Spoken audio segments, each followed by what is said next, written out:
রোদে না শুকিয়ে কাঁচা আমের আমসত্ত্ব, এই টেকনিকটা ফলো করে আমসত্ত্ব বানিয়ে দেখতে পারেন। কাঁচা আম দিয়ে এই সিজনে আমসত্ত্বটা বানিয়ে রাখলে সারা বছর খাওয়া যাবে।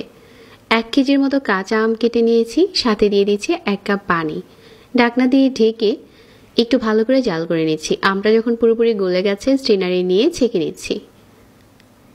মসৃণ একটা আমের পিউরি পাওয়ার পর এখানে দিয়ে দিচ্ছি 1 কাপ চিনি।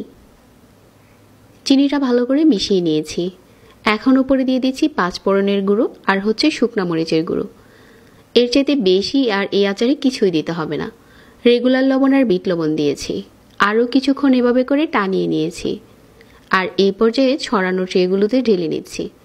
ফ্যানের বাতাসে রেখে দিয়েছিলাম 1 রাত। তারপর হচ্ছে আমসত্ত্বটা শুকিয়ে গেছে। রোদ ছাড়া আপনিও চাইলে এই আমসত্ত্বটা বানাতে পারবেন। একটু পাতলা করে বানালেই ফ্যানের বাতাসেই শুকিয়ে যায়। এখন আপনার পছন্দ মতো স্লাইস করে কেটে যে কোনো কৌটোতে ভরে রাখলে এটা 1 বছরের মতো এমনিতেই ভালো থাকবে।